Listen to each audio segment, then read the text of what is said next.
סרט ראשון מתוך כמה שיסביר איך עושים אתר של כמה שפות ביחד. אז הנה ממשק הניהול שלנו של אתר מסוים, וכבר מותקנות בו שתי השפות שאני רוצה לעבוד עליו. בואו נאמר שאני רוצה לעשות אתר עם 3 שפות, זאת אומרת נוסיף מעבר לאנגלית ולעברית שיש, נוסיף גם עוד ערבית. החל מגרסה 2.5.8 אפשר להתקין שפות ישירות מתוך האתר עצמו. יש לי כאן כפתור Install Languages, איך אני מגיע לכאן בכלל? Extensions, Language Manager, הגעתי לכאן. ואז אני לוחץ על Install Languages ואני מחפש שפה, ואוקיי, והגעתי לערביק. יש לי כאן כמה, אני לא יודע אפילו את מי לבחור, אני אקח את הערביק הזה, ערביק יוניטאג. קח את הגרסה האחרונה, את זאתי, ערביק 2581, ואני כותב Install, 3-4 לעבודה, וזה מוריד את הערבית מהאתר של ג'ומלה עולמי, ומתקין לי אותה באתר שלי.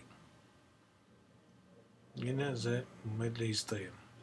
השפה הותקנה, בואו נראה את זה.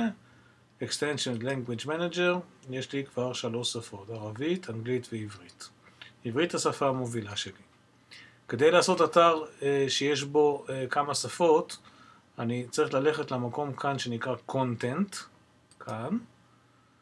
וכמו שאתם רואים, שפת תוכן, יש לי בעצם מוגדרת שפה אחת, אני צריך להגדיר כאן עוד 2 השפות הנוספות. עכשיו, אני רוצה רגע לחזור אחר לכאן. אתם רואים כאן כתוב ARAA בגדול, ו-HE ו-IL באותיות גדולות כאן. אלה דברים מאוד מאוד חשובים שאנחנו צריכים בזמן הגדרת השפות כאן בקונטנט. אז בואו נגדיר את השפות הנוספות בקונטנט לתוכן.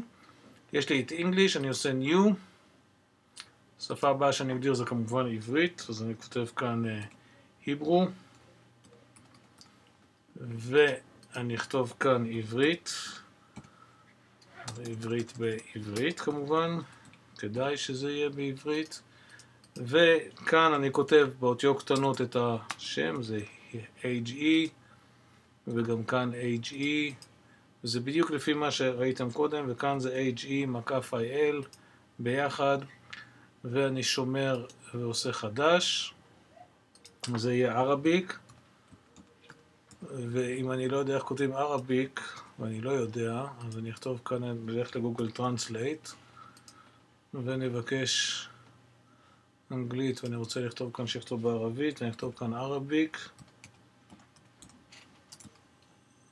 ואני אקבל את המילה הכתובה בשפה שאני רוצה, ואני יכול לכתוב את זה כאן בצורה טבעית, וכאן זה AR, אני חושב שזה AR, ו-AR, ו-AR, ככה, אוקיי, חשוב מאוד. Save and Close. כרגע, אז יש לי כבר גם את שפות התוכן מאורגנות ומסודרות. זה שלב הכרחי. השלב הבא זה לדאוג שיהיו לנו את הפלאגינים המתאימים לנושא השפות פועלים. לכן אני הולך למנהל הפלאגינים שלי. יש לי הרבה מאוד פלאגינים, ואני לא יודע לאתר את זה של השפות, אז אני משתמש כאן במנוע החיפוש, ואני כותב language, ואני עושה search, ואני אקבל את הפלאגינים שעוסקים בשפה. יש לי System Language Filter, אני פותח אותו, סטטוס, הופך אותו ל-Enable, זאת אומרת מאפשר אותו. כאן יש עוד כל מיני דברים שעסוקים עם מנועי חיפוש וכולי, לא נוגע עם זה בשלב זה, ושומר לדבר הבא. הדבר האחרון לסרט הזה, אני פותח את מנהל המודולים שלי, ומייצר מודול חדש, מתוך המבחר שיש לי כאן, ויש לי אחד שהוא מגיע עם ג'ומלה, Language Switcher, מחליף שפות, אוקיי? ואני אקרא לו בשלב זה Language Switcher, אחרי זה נשנה, אפשר כמובן לשכפל אותו ושיתאים אחד לכל שפה, ואני אמקם אותו, איפה אני אמקם אותו? לא זוכר את כל הדברים, איפה האפשרויות שלי, חדשות האתר, שנייה אחת נראה מה יש לי כאן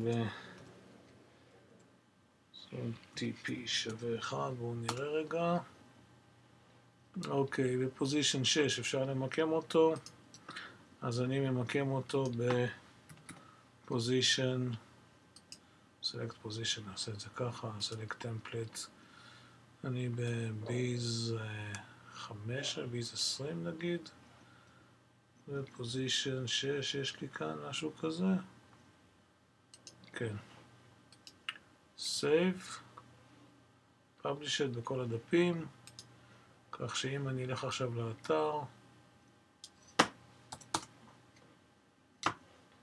אז האתר, קודם כל הוא עובד עם השפות, כבר אתם רואים, הוא עולה עם אנגלית, בואו נעשה את זה להיברו, שתראו את זה, אוקיי, זה הכיוון הנכון, וכאן כבר יש לי את המודול המתאים. בסרטים הבאים אני אראה איך בונים את התפריטים ואת הכל, כדי שיהיו לכם כאן את הדגלים, כדי להחליף בשפות.